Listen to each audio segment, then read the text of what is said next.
Martial Peak, Kabanata 4457. Tunay na kapangyarihan. Maaaring hindi pa nakasulong si Yang Kai sa Heaven Opening Realm noon pa man, ngunit ganap niyang isinama ang kanyang Sealed World Bead sa kanyang miniature universe sa panahon ng kanyang pagsulong. Ang Small Sealed World ay palaging naglalaman ng malaking pamana, kabilang dito ang ilan sa mga pamana ng Blood Monster Divine Monarch. Natural lang na hindi may kumpara sa kanya ng ordinaryong 6th grade Heaven Opening Realm Masters. Pagkatapos lumabas ng Shadowless Cave Heaven, pinadalisay din niya ang maraming wind spirits at nakuha ang world force na nasa loob ng kanilang mga katawan, na nagligtas sa kanya ng hindi bababa sa 100 taon ng cultivation. Maaaring malakas ang Giant Clam Heavenly Monarch, ngunit hindi niya may kumpara kay Mauzi, kaya paano siya magiging katapat ni Yang Kai? Nagkaroon ng malakas na pagsabog at ang kanyang matipunong figure ay muling lumipad pabalik. Dumiretso siya sa bundok at isang marahas na puwersa ang tumama sa kanyang katawan, dahilan para duguan siya ng husto. Hong! Isang malaking butas ang lumitaw sa kahabaan ng kalahasyan ng bundok habang si Ju Xian ay bumagsak sa bundok at nawala sa paningin. Ang taluktok ng bundok ay umindayog ng ilang sandali, na para bang ito ay malapit ng gumuho habang ang grabo at maluwag na bato ay bumagsak sa mga gilid nito. Casual na pamitik si Yang Kai ng kanyang sibat at lumingon kay Grey Bones Heavenly Monarch, na nanonood ng labanan. Ikaw na ngayon. Ang ekspresyon ni Grey Bones Heavenly Monarch ay solemn na. Sa lahat ng mga taon mula noong siya ay sumulong sa 6th grade Heaven Opening Realm, nakalaban niya ang hindi mabilang na mga masters ng iba't ibang grado, ngunit kahit na ganoon, hindi pa niya nakilala ang sinumang kasing lakas ni Yang Kai. Kung ang Giant Clam Heavenly Monarch ay hindi makakapareha sa binatang ito, natural na hindi rin siya makakapareha sa taong ito. Nang makita niya si Yang Kai na nakatingin sa kanyang direksyon na may malisyosong intensyon, nagtatampo niyang sinabi. Hindi ganoon kadaling talunin si Ju Xian. Hindi pa huli ang lahat para sa ganoong malaking usapan pagkatapos mong talunin siya. Biglang ibinaling ni Yang Kai ang kanyang ulo upang tingnan ang butas na nabasag sa bundok. Isang umaalon ngunit nakatagong kapangyarihan ang tila nabubuhay sa direksyong iyon. Isang napakapangangilabot na kapangyarihan ang kumalat palabas, na may kasamang napakadalisay. Monster Chi. Nagtaas ng kilay si Yang Kai. May bigla siyang naalala. Ayon sa impormasyong nakatala sa Jade Slip na ibinigay sa kanya ni Ku Huashang, ang Giant Clam Heavenly Monarch ay tila may dalang bloodline ng monster race. Bagamat hindi niya napansin ang kadahilan ng ito nang makipagpalitan ng suntok sa kabilang partido, ngayon ay tila tumpak ang impormasyong ibinigay sa kanya ni Ku Huashang. Ang Giant Clam Heavenly Monarch ay may dala nga talagang isang monster bloodline. Bukod dito, isang makapangyarihan sa iyon. Ang dahilan kung bakit palaging magiging langgam ang mga langgam ay hindi nila mararanasan ang kapangyarihan ng isang master. Brat, ginalit mo na ako ngayon. Ang mga kahihinatnan ng pagkagalit sa monarch na ito ay kakilakilabot. Ang maringal na boses ng Giant Clam Heavenly Monarch ay umalangaw mula sa loob ng mga dingding ng bundok. Kasunod ng tunog ng kanyang boses, umugoy ang buong taluktok ng bundok at lumitaw ang mga makakapal na bitek sa buong gilid ng bundok. Dong dong dong. Isang tuloy-tuloy na tibok ng puso na parang tunog ng tambol ang umalangaw sa hangin, na nakakaimpluwensya sa daloy ng sigla sa lahat. Agad na namula sina Bai Mo at Lu Jing, tila sila ay nasa matinding sakit. Isang dagandong na tunog ang nagmula sa mga dingding ng bundok, na tila may isang uri ng behemoth na lumalabas mula sa loob nito. Kotse. Dalawang naglalakihang kamay ang biglang nakausli sa dingding ng bundok. Ang matitibay na mga bato ay dinurog sa alikabok ng mga dambuhalang kamay na ito, na halos parang marupok sila gaya ng tofu. Sa pamamagitan lamang ng pagtingin sa mga dambuhalang kamay na ito, madaling isipin kung gaano kalaki ang kanilang may-ari. Mo. Ang tunog ng pag-ungol ng toro ay yumanig sa buong kalangitan. Ang dalawang naglalakihang mga kamay ay marahas na nakipaghiwalay sa mga pader ng bundok, na lumikha ng isang malaking hati na umaabot sa buong haba nito. Pagkatapos, lumabas ang ulo ng toro na may dalawang hubog na sungay mula sa loob, isa na may bahagyang pagkakahawig sa orihinal na hitsura ng Giant Clam Heavenly Monarch. Ibinuka ng higant, ang kanyang bibig at umungal. Junior, ngayon ay ipapakita sa iyo kung anong tunay na kapangyarihan. Ang dagandong na nagmumula sa ulo ng toro ay biglang bumara sa kanyang lalamunan. Bigla niyang naramdaman ang isang malaking anino na nakaharang sa liwanag mula sa kanyang mga mata at hindi napigilan ng dugong halimaw sa kanyang katawan na manginig sa takot. Nang tumangala siya, nakita niya ang isang napakalaking dragon head na nakatingin sa kanya ng may labis na interes. Ang dragon head ay may kambal na sungay, ang dragon scales ay natakpan ang buong katawan nito, at ang dragon beard sa ilalim ng kanyang mo ay napakaganda na pumutok sa hangin. Bukod dito, ang dalawang golden dragon eyes, tulad ng dalawang malalaking araw na nakatitig sa kanya, ay naglabas ng nakakasilaw na liwanag. Gudong. Ang ulo ng toro ay mariing napalunok sa nakita, habang si Bai Mo at Lu Jing ay nanginginig sa takot. Samantala, sumigaw si Grey Bones Heavenly Monarch na may sobrang solemne na ekspresyon Dragon Clan.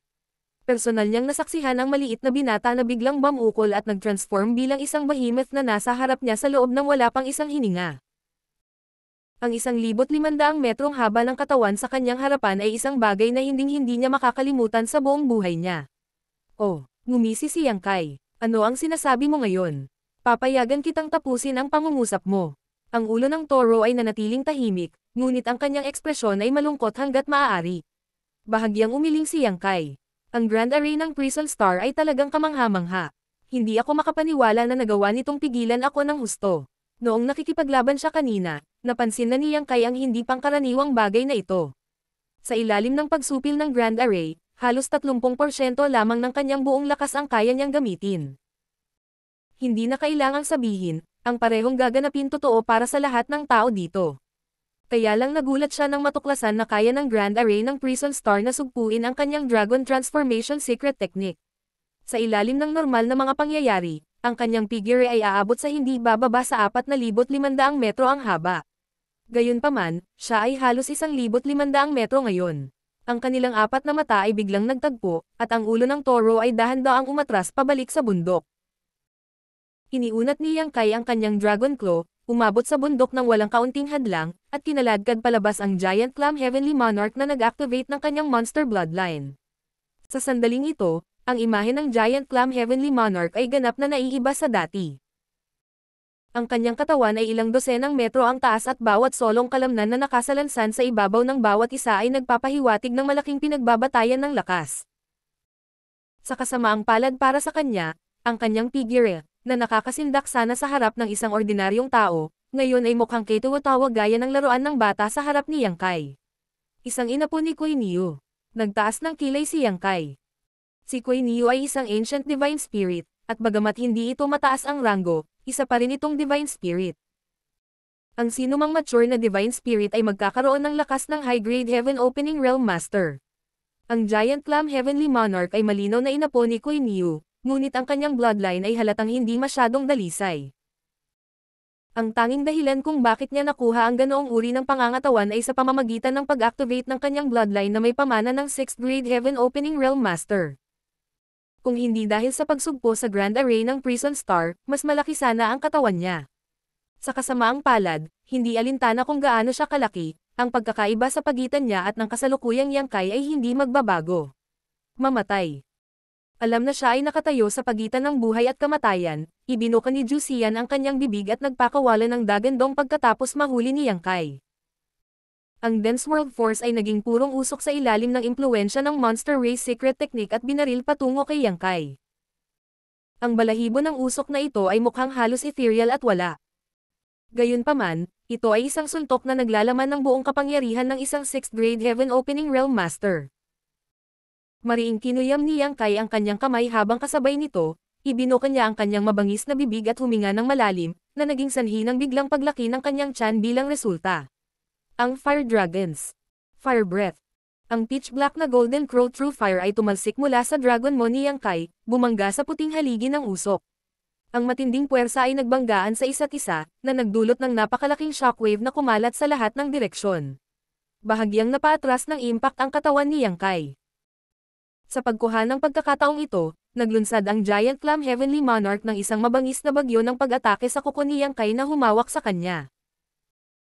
Ang sakit ay halos kumalas si Yang Kai sa kanyang pagkakahawak at itapon ang Giant Clam Heavenly Monarch palayo. Sa kabutihang palad, nakolekta niya ang kanyang sarili sa oras.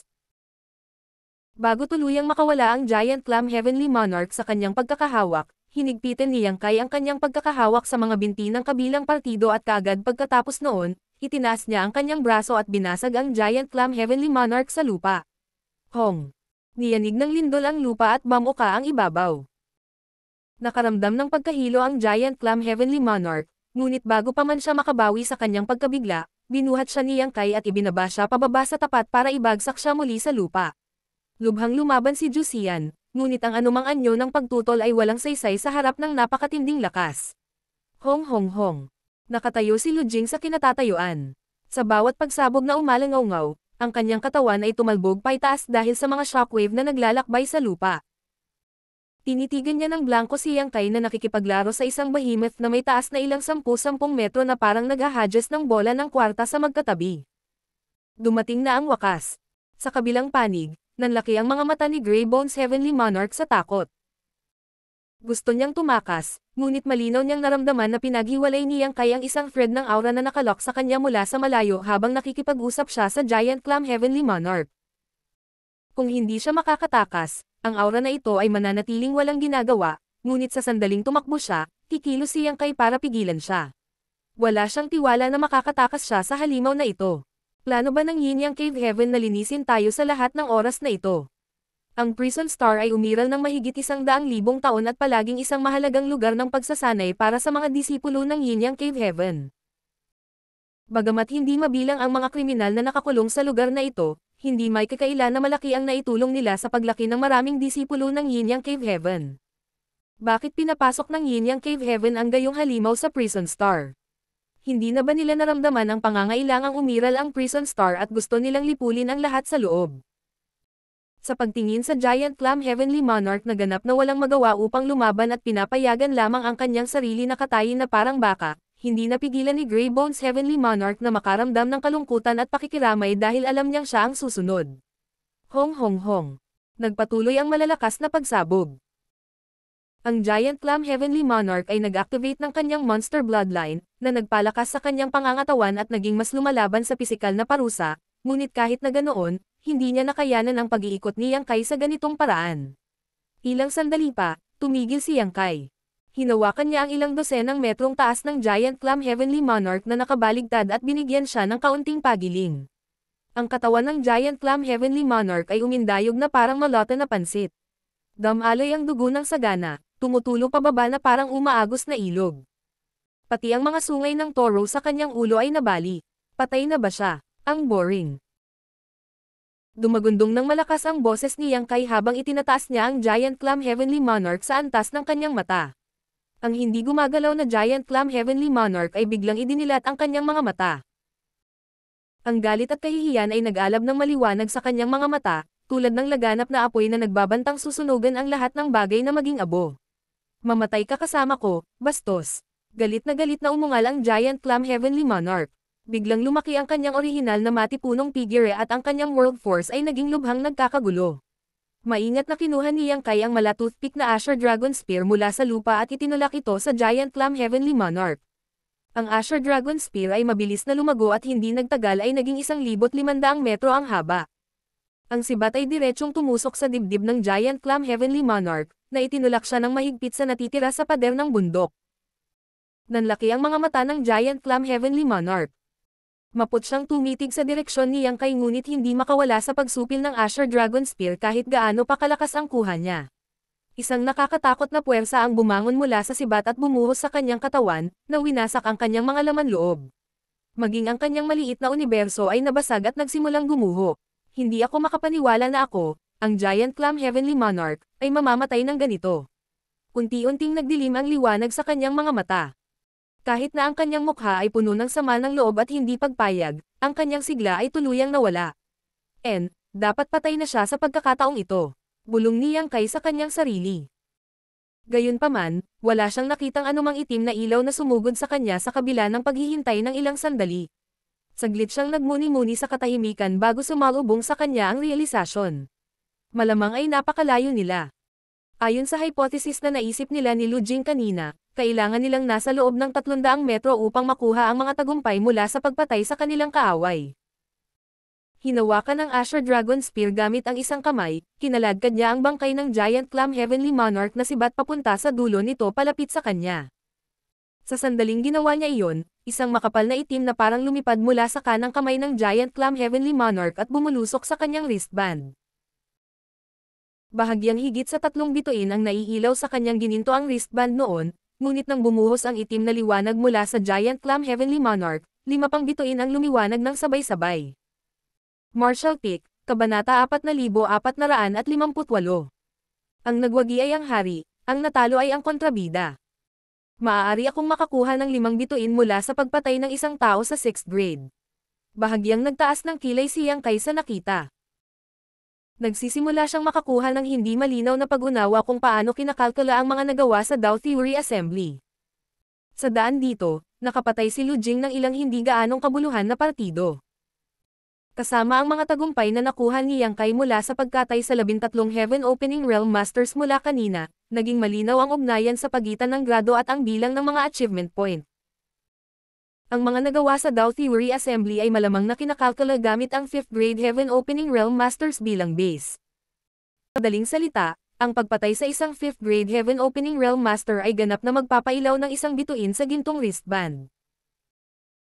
Alinsunod dito, kakailanganin ng 10 3rd grade Heaven Opening Realm Masters o 5 4th grade Heaven Opening Realm Masters para ganap na masilaw ang isang bituin sa gintong wristband. Samantala, ang pagpatay sa 6th grade Heaven Opening Realm Master ay magbibigay ng 5 beses ng tagumpay na naipon mula sa pagpatay sa isang tao sa 5th grade. Mukhang ang pagpatay sa isang 6th grade Heaven Opening Realm Master ay magbibigay ng pinakamataas na pakinabang. Magkagayunman, paanong ang isang tao sa 6th grade ay napakadaling pumatay? Bukod kay Yang Kai, ang lahat ng iba pang 6th grade Heaven Opening Realm Masters na kalahok sa Dao Theory Assembly ay mga batang sumisikat na bituin, bawat isa sa kanila ay nakalusot wala pang 100 taon bago.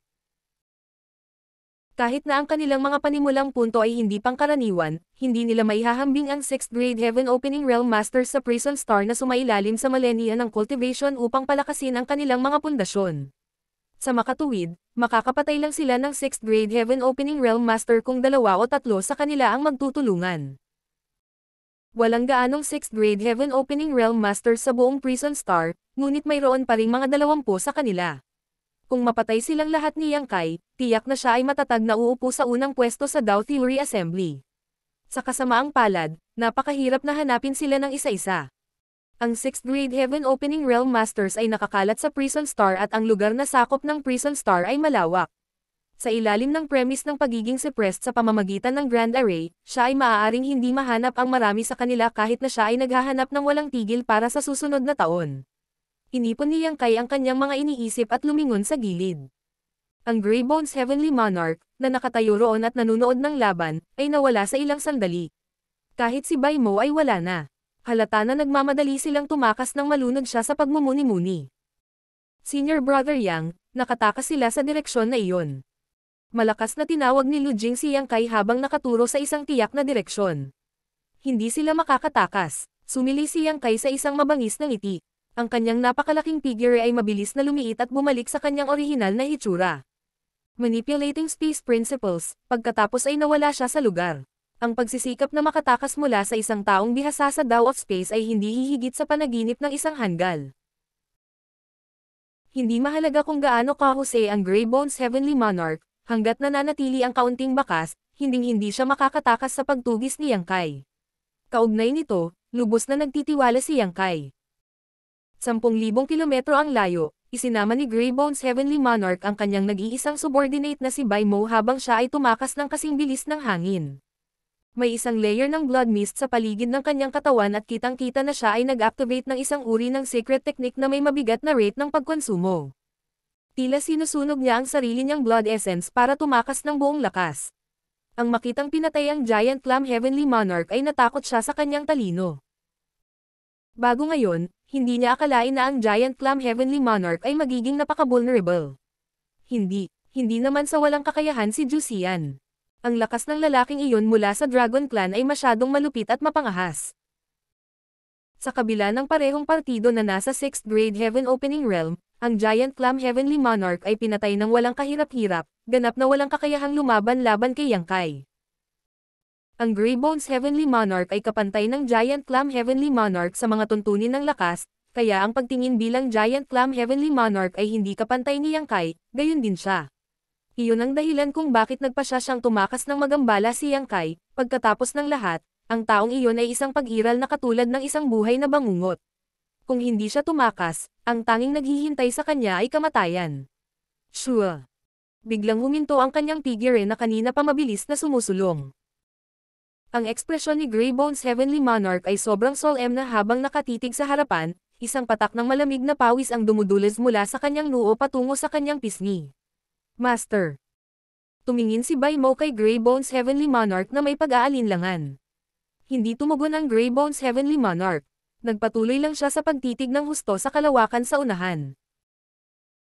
Ang lugar na ito ay nababalot ng hamog na napakakapal na halos hindi niya makita ang 10 metro sa kanyang harapan, at maging ang kanyang divine sense ay pinigilan sa limitasyon. Gayunpaman, malinaw niyang naramdaman na may napakabangis na tingin sa kanya mula sa unahan. Parang may masamang dragon na nagtatago doon. Paano? Paano siya naging napakabilis? Napuno ng hindi paniniwala si Huego. Buong lakas siyang tumakas, kaya paanong naunahan siya ng halimaw na iyon? Tila tinamaan ng realisasyon si Baimo sa sandaling iyon. Bagamat wala siyang makitang anuman sa unahan, hindi ito naging hadlang sa kanyang paghihinuha mula sa ekspresyon sa mukha ni Greybones Heavenly Monarch. Isang pahiwatig ng gulat ang napuno ng kanyang ekspresyon, ngunit ang takot na iyon ay agad na naging determinasyon. Lumakas ang kanyang kapangyarihan sa isang malakas na dagendong. Master, umalis ka. Pipigilan ko siya para sa'yo. Dapat mong tandaan na ipaghiganti mo ako, Master. Pagkatapos niyang isigaw ang mga salitang iyon, dumiretso siya sa unahan.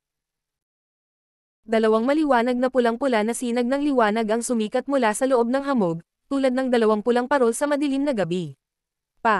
Isang kulog ang sinabayan ng isang malungkot na hiyaw. Nasa kalagitnaan si Baimo nang hampasin siya sa lupa ng isang palad na tila nakaunat sa kung saan, hindi tiyak ang kanyang buhay o kamatayan. Kahangahangang katapatan. Ang dalawang pulang-pula na sinag ng liwanag ay umindayog at dahan-daang lumalapit. Pagkatapos, ang figure ng miyembro ng Dragon Clan na iyon ay unti-unting pumasok sa paningin ni Greybones Heavenly Monarch. Sumulyap si Greybones Heavenly Monarch kay Baimo at natuklasan na ang huli ay hinampas lang sa lupa at wala siyang panganib na nagbabanta sa buhay. Noon lang lumingon si Huego kay Yang Kai, napapalapit sa kanya ng paisa-isa, at same time na nagtanong. Papatayin mo ba ako? Huminto si Yang Kai at tumayo 30 metro ang layo mula sa Greybones Heavenly Monarch. Ikiling ang kanyang ulo sa gilid, bahagya niyang sinabi. Depende yan kung gusto mong mabuhay o mamatay. Paano kung piliin kong mabuhay? Tanong ni Greybones Heavenly Monarch. Sino ang kusang pipiliin na mamatay kung umiiral ang opsyon na mabuhay? Sa kasamaang palad, wala siyang kumpiyansa na talunin ang isang nakakatakot na kalaban. Kung ito ay dumating sa isang labanan, ang kapalaran na naghihintay sa kanya ay hindi naiiba sa nangyari sa Giant Clam Heavenly Monarch. Isang sinaunang libro ang ibinato sa kanyang paanan. Gamitin ang iyong blood essence para isulat ang iyong pangalan. Pagkatapos, maaari kang mabuhay. Ito ay. Sumimangot ng malalim si Huego at kinuha ang sinaunang libro. Sa pag-flip nito, nakita niya na ang bawat pahina ay naglalaman ng pangalan ng ibang tao na nakasulat sa dugo. Mayroong 6 na tao na ang mga pangalan ay nakasulat sa kabuuan, habang ang aklat mismo ay may 9 na pahina sa kabuuan. Dahil may 6 na pangalan ng tao na nakasulat sa libro hanggang ngayon, 3 pahina na lang ang natitira. Ang unang 3 pangalan ay walang espesyal, kaya hindi masyadong naabala si Huego sa kanila, gayunpaman, ang mga pinatuyong mantsa ng dugo na bumubuo sa huling 3 pangalan ay malinaw na nagpahayag ng natitirang aura ng 6th grade Heaven Opening Realm. Sa madaling salita, ang huling 3 tao na sumulat ng kanilang mga pangalan ay nasa 6th grade din tulad niya. Maaari ba akong magtanong? Ang 6 na tao na ang mga pangalan ay nakasulat sa aklat na ito. Buhay pa ba sila? Tumangala siya kay Yang Kai. Buhay sila at maayos. Sa sandaling isulat mo ang iyong pangalan sa aklat na iyon, ang iyong buhay o kamatayan ay nasa ilalim ng aking kontrol. Kaya ito ang loyalty list. Isang tingin ng pangunawa ang sumilay sa mga mata ni Huego. Nagkaroon siya ng kaunting hula nang una niyang makita ang item na ito at ang kanyang haka-haka ay nakumpirma lamang. Oh, alam mo ba ang tungkol sa loyalty list? Nagulat si Yang Kai kay Greybones Heavenly Monarch. Ito ay usap-usapan na ang isang sinaunang master na kilala bilang loyalty demon ay nagpino ng balat, laman, at mga buto ni XCG upang makagawa ng item na ito. Narinig ko lang ito at hindi ko nakita sa sarili ko.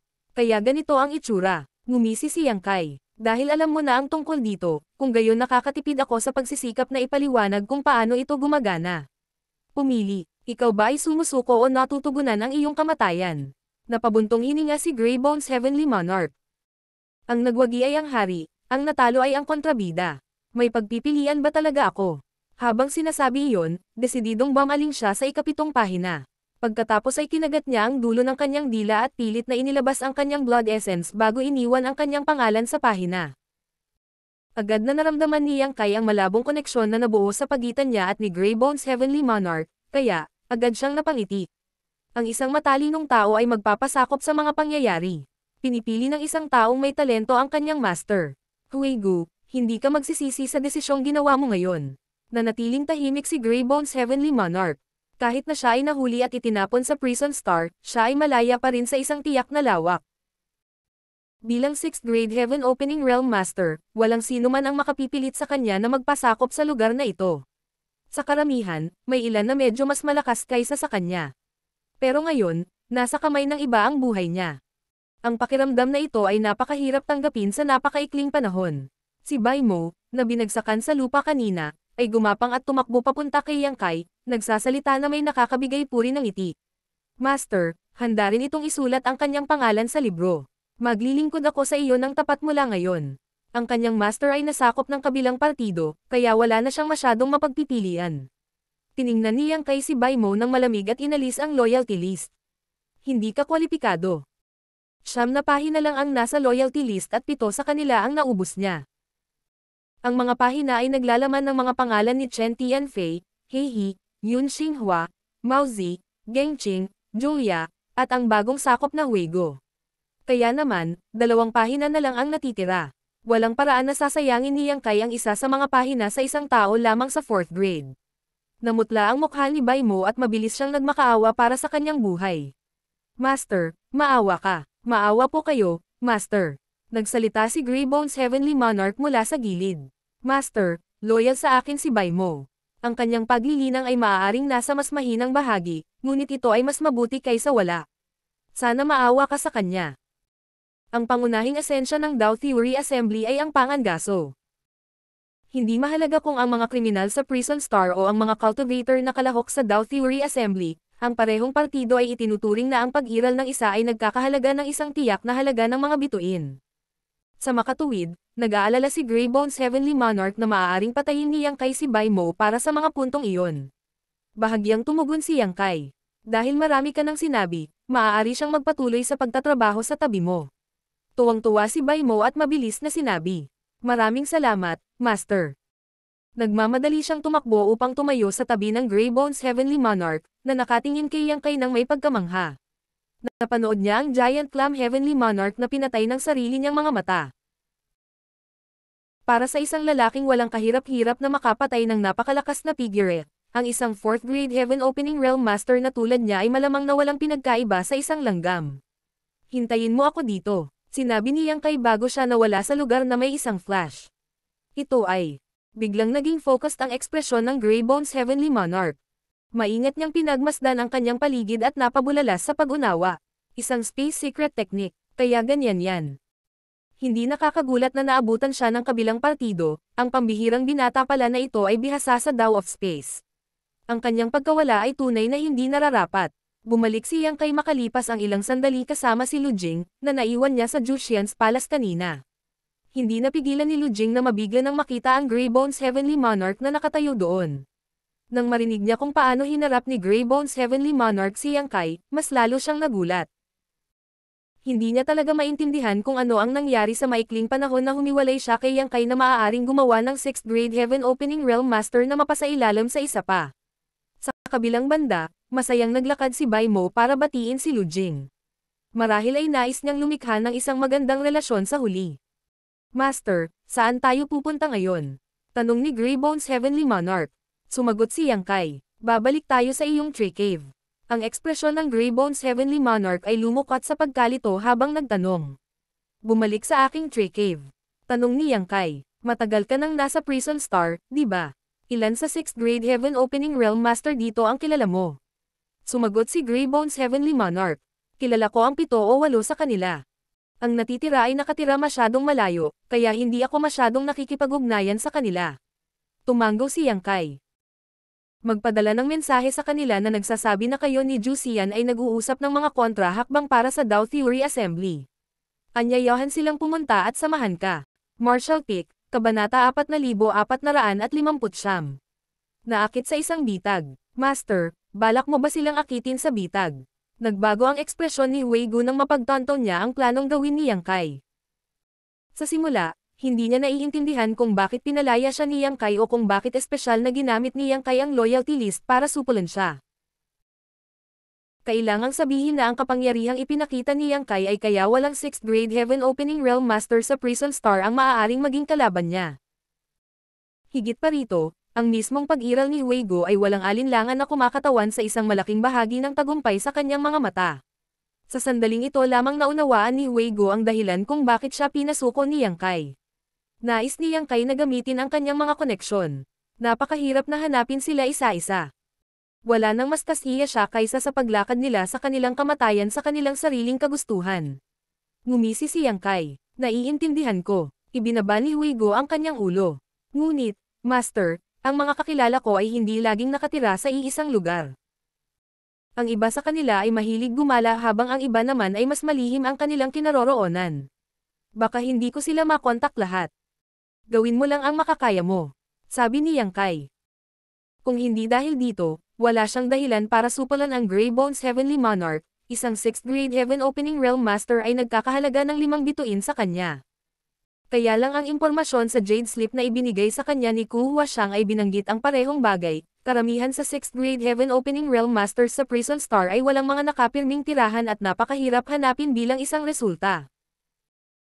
Kaya naman, pinasuko niya si Wei Gu bilang bahagi ng kanyang plano na gamitin siya para akitin ang iba pang 6th grade Heaven Opening Realm Masters sa kanyang bitag. Agad na nagsimulang mag-ayos si Wei Gu. Hindi naging madali ang pakikipag-usap sa iba pang 6th grade Heaven Opening Realm Masters. Bagamat marami sa 6th grade Heaven Opening Realm Masters ang paminsan-minsan ay nakikipag-ugnayan sa isa't isa sa Prison Star, iilan lamang sa kanila ang maaaring ituring na mga kaibigan. Ipinadala niya si Bai Mo kasama ang kanyang faith token sa ilan sa mga lugar na alam niya upang maipasa ang mensahe sa 6th grade Heaven Opening Realm Masters, na nag-imbita sa kanila sa kanyang liblib na tahanan upang talakayin ang mga kontra para sa Dao Theory Assembly. Ang katapatan ni Bai Mo kay Wei Gu ay hindi mapag-aalinlanganan. Nagkaroon pa siya ng lakas ng loob na tumayo laban kay Yang Kai para makagawa siya ng pagkakataon para makatakas si Wei Gu. Para sa kadahilanang iyon, hindi na kailangang mag-alala tungkol sa kanilang mga sikreto na lumalabas kung siya ang hahawak ng mga komunikasyon. Samantala, isinama ni Yang Kai si Lu Jing at bumalik sa kuweba ng puno ng kagubatan kasama si Wei Gu. Ang kagubatan ay nasunog ng husto ng Golden Crow True Fire. Sa makatuwid, kailangang ayusin ni Wei Gu ang Spirit Array, baka mapansin ng ibang 6th grade Heaven Opening Realm Masters na may mali. Sa kabilang banda, nag-cultivate si Yang Kai sa retreat sa loob ng Tree Cave habang pinipino ang Heaven Opening Pills. Matapos maghintay ng ilang araw, ang mga kriminal sa Prison Star ay nagsimulang pumasok sa masukal na kagubatan sa isang tuloy-tuloy na batis, kahit na ang mga dumating ay hindi lamang ang 6th grade Heaven Opening Realm Masters. Mayroon ding 3rd grade, 4th grade, at 5th grade Heaven Opening Realm Masters na dumating ng mag-isa o sa maliliit na grupo ng 3 hanggang 5. Ito ay salamat kay Bai Mo, na malakas na nag-anunsyo na ang kanyang master ay nakipagsanib puwersa sa Giant Clam Heavenly Monarch upang labanan ang mga kalahok ng Dao Theory Assembly sa tuwing makakasalubong niya ang iba habang papunta siya para ihatid ang orihinal na mga mensahe. Marami sa mga kriminal sa Prison Star ang kasalukuyang kumikilos ng walang maayos na pamumuno, kaya napuno sila ng pangamba sa pagkaalam na maraming dayuhang 6th grade Heaven Opening Realm Masters ang lalahok sa Dao Theory Assembly. Kaya naman, mabilis silang sumama sa gawain nang marinig na ang dalawang 6th grade Heavenly Monarchs ay handang manguna sa pakikipaglaban sa mga mananakop mula sa iba't ibang cave heavens at paradises. Sa kasamaang palad, ang kanilang paglalakbay dito ay katulad ng isang paglalakbay sa Yellow Springs. Hindi na kinailangan ni Yang Kai na magtaas ng daliri dahil ginawa ni Wei Gu ang lahat ng trabaho para sa kanya. Sino mang pumasok sa kagubatan ay dinakip at dinala sa kanya ng buhay bago sila pinatay sa lugar. Hindi umabot ng ilang araw para mas maraming bituin ang lumitaw sa wristband ni Yang Kai. Bukod dito, ang bilang ng mga kriminal na pumunta sa kagubatan ay dumami habang lumilipas ang panahon at ang kanyang mga natamo ay tumaas ng naaayon. Hindi mapigilan ni Lu Jing na mainggit sa nakita. Sa ngayon, kailangan lang ni Yang Kai na umupo sa kanyang mga kamay at walang gagawin para kusang makarating dito ang mga kriminal at maging bahagi ng kanyang mga nagawa. Ito ay madali at maginhawa. Gayunpaman, Alam ni Lu Jing na walang dapat ikainggit. Ang tanging dahilan kung bakit madaling umani si Yang Kai ng ganoong mga tagumpay ay dahil sa kanyang napakalaking lakas. Kung walang lakas na sumusuporta sa kanya, lahat ay walang laman na usapan. Makalipas ang kalahating buwan, aabot sa 15 bituin ang nagliwanag sa gininto ang wristband. Hindi kasama ang 5 bituin na iniambag ni Jusian, ang natitira ay nakuha sa pamamagitan ng pagpatay sa mga kriminal na mas mababa sa 6th grade. Wala pang isang buwan mula nang magsimula ang Dao Theory Assembly, ngunit nakuha na ni Yang Kai ang mga kamangha-manghang resulta. Hindi talaga maisip ni Lu Jing kung sino pa ang makakalaban ni Yang Kai sa ganitong bilis. Kahit na ang ibang mga kalahok ay maghanap at pumatay ng mga kriminal ng walang tigil, hindi pa rin sila magiging kasing bilis ni Yang Kai. Lahat ito ay salamat sa malaking epekto ng pagsupil sa Grey Bones Heavenly Monarch. Kung ikukumpara sa direktang pagpatay sa kanya, walang alinlangan na mas kapaki-pakinabang na gamitin ang kanyang mga koneksyon at reputasyon. Sa araw na ito, pinipino ni Yang Kai ang Heaven Opening Pill sa loob ng Tree Cave habang si Lu Jing ay tahimik na nakaupo sa gilid. Bigla silang nakarinig ng malakas na dagandong mula sa labas. Huigu, Jusian. Nandito na itong Monarch, bakit hindi ka lumabas para batiin ako? Dahan-daang binuksan ni Yang Kai ang kanyang mga mata, kumikinang ang kanyang mga mata sa pag-asa. Sa wakas ay nakuha ng isang malaking isda ang Pain. Lumitaw ang figure ni Grey Bones Heavenly Monarch sa loob ng Tree Cave at ikinulong ang kanyang kamao. Master, alam ko. Dahan-daang tumayo si Yang Kai. Sino ang nandito? Gaano siya kalakas? Sumagot si Huigu. Ang dumating ay si Shen Luo, kilala rin bilang Spirit Collector Heavenly Monarch. Sa mga tuntunin ng paglilinang, siya ay medyo mahina kaysa sa akin at kay Jusian, ngunit hindi gaanong.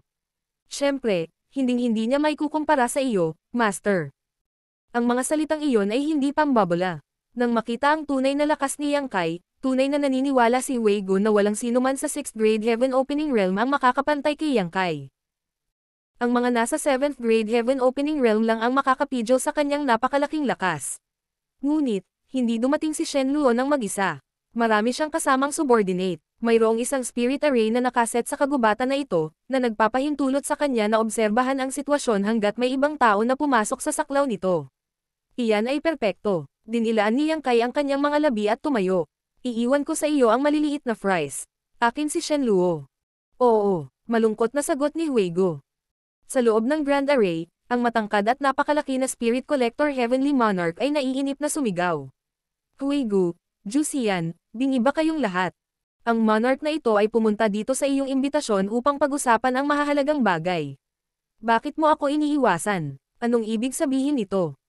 Isang 5th grade Heaven Opening Realm Master sa tabi ng Spirit Collector Heavenly Monarch na ikinakunot ng malalim na kilay bago mahinang bamulong na may mapagbantay na mukha. Master, mag-ingat ka, parang may mali dito. Napasimangot si Spirit Collector Heavenly Monarch sa mga salitang iyon. Hindi niya masyadong pinapansin kanina, tutal, dito nagtipon sina Huigu at Jusian. Sino ang maglalakas loob na maging bulag para manggulo sa dalawang 6th grade masters na nanonood? Ganun pa man, agad niyang napansin na may mali nga matapos bigyan ng babala ng kanyang nasasakupan. Mukhang medyo tahimik ang lugar na ito. Hindi na magiging kakaiba kung si Huigu lang dahil wala siyang masyadong subordinate noong una.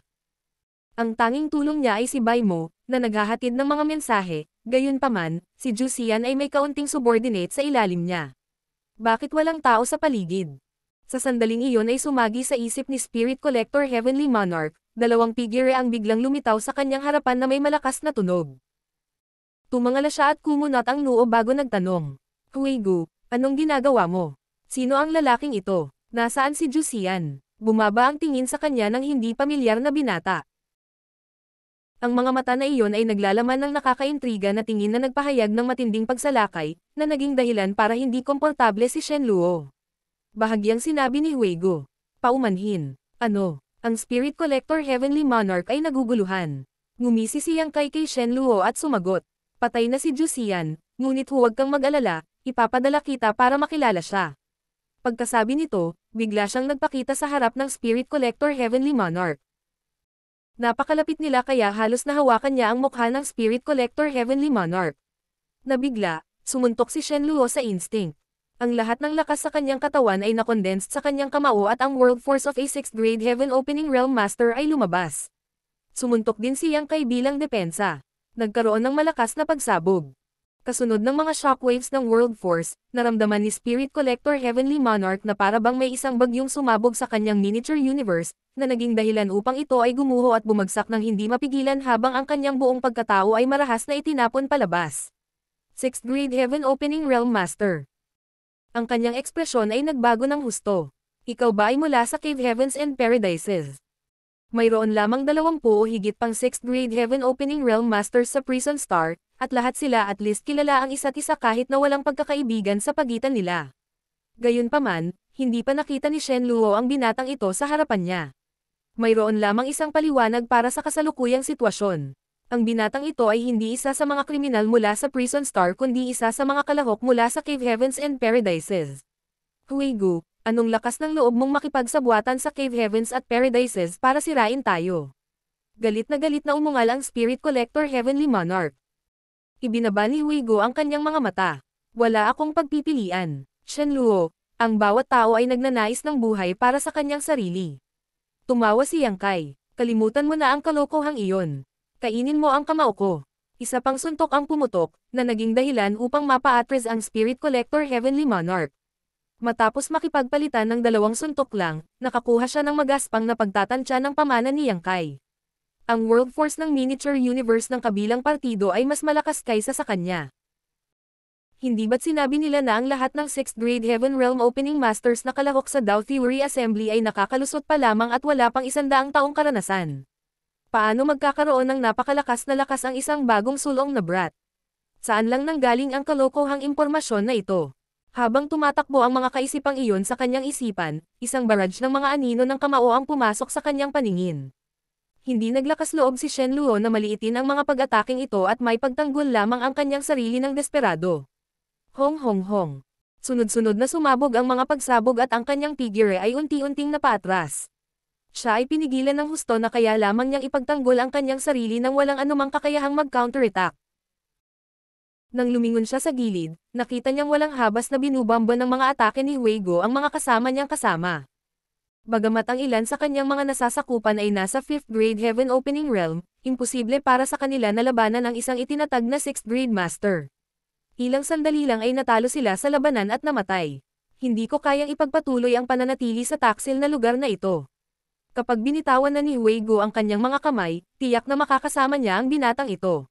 Baka hindi ako makatakas ng buhay kung ito ay magiging 2-on-1 battle.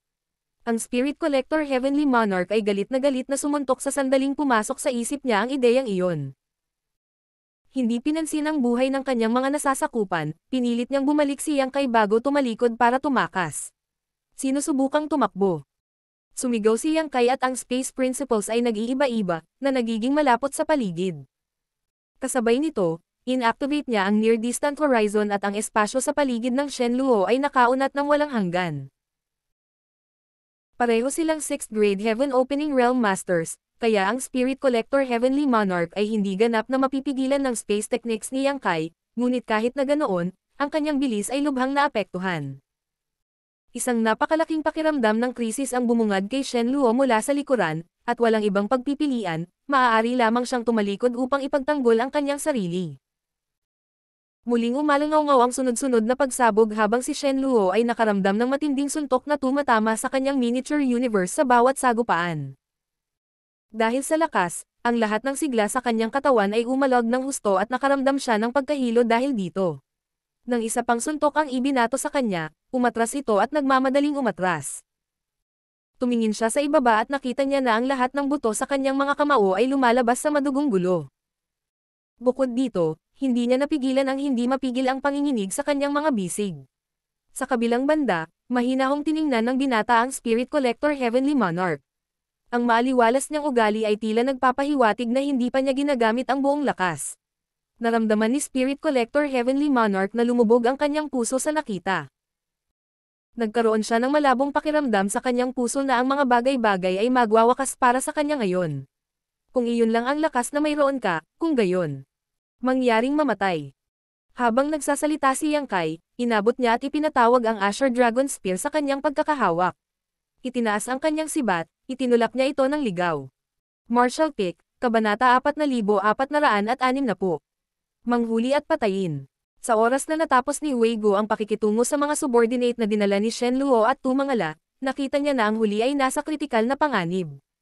Napuno ng mga anino ng sibat ang kalangitan at naging isang marahas na bagyo na bumalot kay Shen Luo mula sa itaas. Bukod pa rito, ang kanyang katawan ay natatakpan ng mga sugat sa lahat ng hugis at sukat na dumudugo ng husto. Bahagyang naningkit ang mga mata ni Weigo. Kahit na nakita na niya noon si Yang Kai na pinatay ang isa pang 6th grade Heavenly Monarch, ang muling pagsaksi sa parehong eksena ay nagbigay pa rin sa kanya ng malaking pagkabigla. Kailangang sabihin na ang 6th grade Heaven Opening Realm Masters ay isang hakbang na lang mula sa pagpasok sa High grade Heaven Opening Realm. Itinuring silang napakalakas na pag-iral sa buong 3,000 mundo. Maaari pa nga silang magsilbi bilang Outer Elders sa Cave Heavens and Paradises. Gayunpaman, ang gayong mga Masters ay tila walang magawa sa harap ni Yang Kai. Hindi mahina si Shen Luo, mas mahina lang ng bahagya kaysa kay Zhu Xian. Gayunpaman, kahit si Zhu Xian ay hindi kalaban ni Yang Kai, kaya paano posibleng matalo ni Shen Luo si Yang Kai? Alam na oras na para ipakita ang kanyang halaga, hindi nagatubili si Weigo. Sumama siya sa labanan na may isang kislap ng kanyang figure at nakipagtulungan kay Yang Kai upang kabkuban si Shen Luo. Agad na naging maputi ang kutis ni Shen Luo. Nasa panganib na siya sa buhay na kaharap lang ni Yang Kai, at ilang sandali lang ay natalo siya sa labanan at pagkatapos ay ang kanyang buhay. Ngayong sumali na si Weigo, palala ng palala ang kanyang sitwasyon. Gago ka, Weigo. Ang buong proseso ay tumagal lamang ng halos 1/4 na oras sa kabuuan. Kasunod ng galit na dagandong ni Yang Kai, ang Asher Dragon Spear ay tumusok sa ulo ni Shen Luo at naging sanhi ito ng pagsabog. Ang sariwang dugo at utak ay tumalsik kung saan-saan at isang bagong bangkay na walang ulo ang marahas na kumaibot bago bumagsak. Isang itim na liwanag ang mabilis na lumabas mula sa palso ni Shen Luo at bumulusok sa gininto ang wristband ni Yang Kai. 5 bagong bituin ang agad na lumiwanag habang nakatingin si Yang Kai sa kanyang mga nagawa at tumango bilang kasiyahan. Nakatayo sa harap ng bangkay ni Shen Luo, tahimik na tinitigan ito ni Weigo na may sobrang komplikadong damdamin. Sa sandaling ito, nakaramdam siya ng kaunting panginginig. Nagsisimula siyang magduda sa kanyang sariling mga taon ng pagtitiyaga at paglilinang. Ang mga subordinate na dinala ni Shen Luo ay hindi napatay dahil hinuli lang sila ni Weigo ng buhay at ikinulong sa malapit. Lumapit si Yang Kai at pinatay ang bawat tao gamit ang isang saksak ng kanyang sibat, na nakakuha ng mas maraming tagumpay bilang resulta. Sa ganitong paraan, kasing dami ng 24 na bituin ang nagliliwanag sa gininto ang wristband. Maglinis. Babalik ako sa retreat. Itinuro ni Yang Kai habang itinatabi niya ang kanyang sibat at bumalik sa tree cave. Tahimik na nilinis ni Weigo ang larangan ng digmaan. Ang lahat ng bakas ng labanan dito ay kailangang ganap na alisin, baka mapansin ng susunod na grupo ng mga biktima ang anumang mga palatandaan na may mali. Naroon din ang spirit array sa kagubatan na kailangang ayusin. Tumakbo si Lu Jing para tumulong. Ang pakikipaglaban ay hindi ang kanyang kakayahan, ngunit isang bagay na walang halaga na ito ay nasa abot ng kanyang makakaya. Sa susunod na 2 buwan, si Yang Kai ay nagpatuloy na nagtagal sa tree cave. Pino niya ang Heaven Opening Pills para pagandahin ang heritage ng kanyang miniature universe habang naghihintay ng mas maraming isda na kukuha ng pain. Sa panahong ito, isa pang 3 malalaking isda ang naakit sa bitag. Ang mga grupong ito ay pinamunuan lahat ng 6th grade Heaven Opening Realm Masters, at bawat isa sa kanila ay nagbigay kay Yang Kai ng masaganang ani. Bilang karagdagan, mayroong maraming maliliit na isda na dumating din. Sa puntong ito, ang tahanan ng kagubatan ni Weigo ay naging isang napakalalim na hukay kung saan wala ni Katiting na patak ang tumagas sa kabila ng dami ng tao ang nilamon. Gayunpaman, sa puntong ito, mas kaunti ang mga tao na lumitaw sa kagubatan. Mahirap sabihin kung ang kakaiba sa lugar na ito ay sa wakas ay nakita na at ang mga tao ay nagiging maingat o kung si Bai Mo ay nabigo na makipag-ugnayan sa higit pang mga kriminal upang maakit. Sa anumang kaso, medyo maganda ang pakiramdam ni Yang Kai tungkol sa kanyang sitwasyon. Ang Dao Theory Assembly ay sinasabing gaganapin sa loob ng 1 taon, at habang 3 buwan pa lamang ang lumipas, nakakuha na siya ng halos 60 bituin. Sa 60 bituing ito, ang 5 6th grade Heaven Opening Realm Masters ay nag-ambag ng kabuuang 25. Ang natitirang mga bituin ay nakuha mula sa pagkatay sa mga nasa ilalim ng 6th grade. Maging si Lu Jing ay nagawang bawiin ang ilan sa mga nagawa, na puno ang 2 bituin sa kanyang gininto ang wristband. Wala pang 20 o higit pang 6th grade Heaven Opening Realm Masters sa buong Prison Star, ngunit si Yang Kai lang ang nalipol ang 5 sa kanila. Ito ay isang ganap na nakakatakot na numero. Sa gayong mga tagumpay, natitiyak niyang walang makakatalo sa kanya. Dapat sabihin na ang 60 bituin ay katumbas ng buhay ng 60 5th Grade Heaven Opening Realm Masters o 12 6th Grade Heaven Opening Realm Masters. Gaano man kahirap ang pagsisikap ng iba, halos imposible para sa kanila na makakuha ng mas malalaking tagumpay kaysa sa kanya. Magkagayunman, ang isa ay dapat palaging mag-ingat laban sa lahat ng mga posibilidad. Si Yang Kai ay gumawa ng napakatapang na deklarasyon sa harap ni Shu Linggang, kaya hindi niya kayang mawala ang Dao Theory Assembly. Lihim siyang nagpasya na maghintay sa lugar na ito para sa isa pang 2 buwan, at kung wala ng malalaking isda ang mahuhulog sa pain, siya na ang magkukusa na umatake sa halip. Sa paglipas ng panahon, ang mga kriminal na dumating sa masukal na kagubatan ay patuloy na lumiliit sa bilang. Sa isang tiyak na araw, si Yang Kai at ang 2 iba pa ay nagtatanim sa loob ng liblib na tahanan nang biglang iminulat ni Huigo ang kanyang mga mata. Parang may naramdaman siya at naglabas ng secret technique para imbestigahan ang sitwasyon. Tapos, nagtaas siya ng kilay sa pagtataka. Master, may tao dito. Sa wakas may dumating. Binuksan ni Yang Kai ang kanyang mga mata at binali ang kanyang leeg sa gilid. Sa nakalipas na kalahating buwan, kahit maliit na isda ay hindi nagpakita.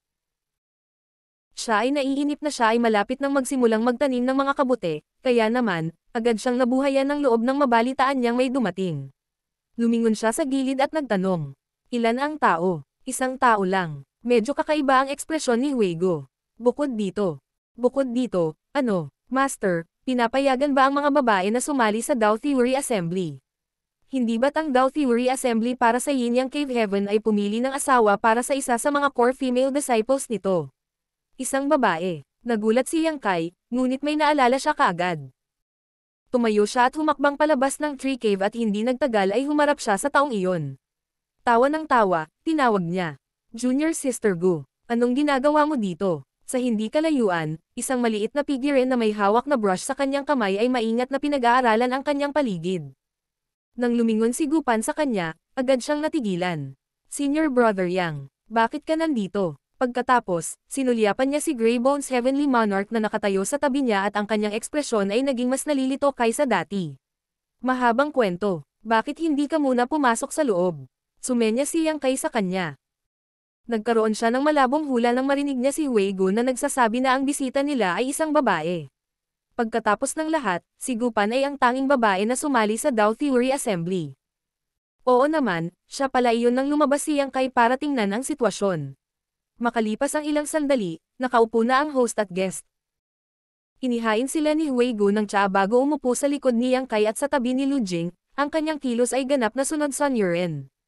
Ipinaliwanag ni Yang Kai ang pagkakakilanlan ni Huigo. Tumanggo si Gupan. Gumawa ka ng matalinong hakbang, Heavenly Monarch. Kung makakamit ni Senior Brother Yang ang nangungunang pwesto sa asembleya, maaari siyang humiling sa Yin Yang Cave Heaven at ilabas ka sa Prison Star. Natuwa si Huigo nang marinig niya ang mga salitang iyon. Talaga. Siya ay orihinal na pinilit na pumirma sa loyalty list.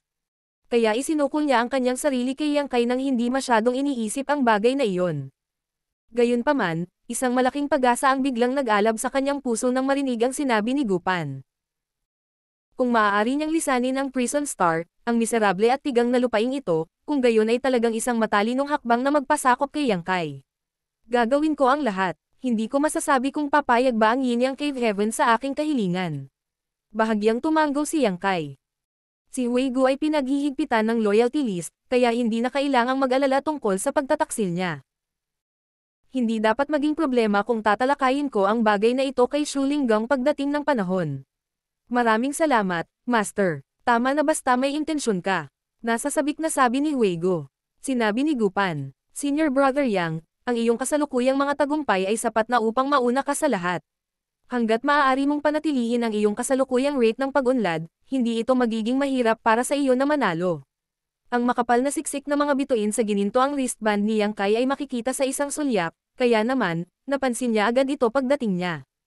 Junior Sister, hindi rin masama ang animo. Sinulyapan ni Yang Kai ang kanyang makatarungang palso at bahagyang ngumiti.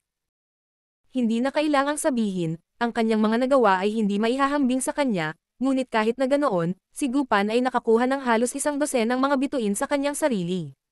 Ang mga bituin na ito ay malamang na nagmula sa pagpatay sa mga kriminal sa ibaba ng 6th Grade Heaven Opening Realm. Batay sa kanyang sitwasyon, ang iba ay malamang na nasa katulad na sitwasyon. Bakit ka pumunta dito, junior sister? Tanong ni Yang Kai, iniba ang usapan. Sumagot si Gupan. Narinig ko ang ilan sa mga kriminal na nagsasabi na may kakaiba sa lugar na ito.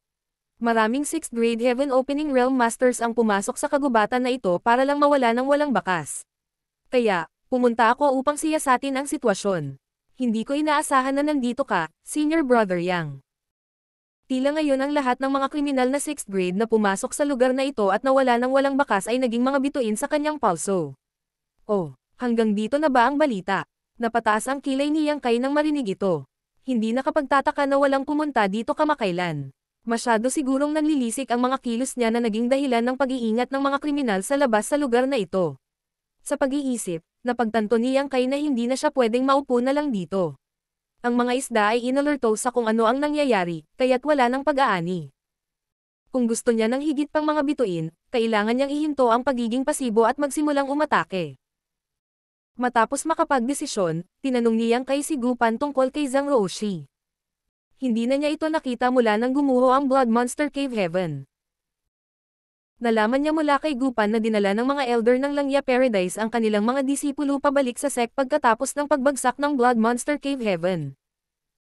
Bilang karagdagan, si Zhang Ruoshi ay tinanggap ng isa sa mga Outer Elders bilang isang disciple at siya ay kasalukuyang nagsasanay ng mabuti upang maghanda para sa kanyang hinaharap na tagumpay sa Heaven Opening Realm. Nang malaman na maayos ang kalagayan ni Zhang Ruoshi, gumaan ang pakiramdam ni Yang Kai. Hindi siya magdaranas ng anumang mga karaingan sa pag-aalaga sa kanya ni Gupan sa Langya Paradise. Saka, ang Langya Paradise ay isa sa 72 paradises na may matibay na pamana. Ang katotohanan na ang ninuno ni Zhang Ruoshi ay isang disipulo ng Langya Paradise ay nagbigay din sa kanya ng pakiramdam ng pagiging kabilang doon, kaya ang pananatili ay hindi isang masamang pagpili para sa kanya. Pagkatapos ay nakipag-chat si Yang Kai kay Gupan ng ilang sandali bago siya umalis. Ang dahilan kung bakit lumahok si Gupan sa Dao Theory Assembly ay hindi para manalo ng isang nobya, kundi dahil siya lamang ang 6th grade Heaven Opening Realm Master na dinala ni Langya Paradise sa paglalakbay na ito.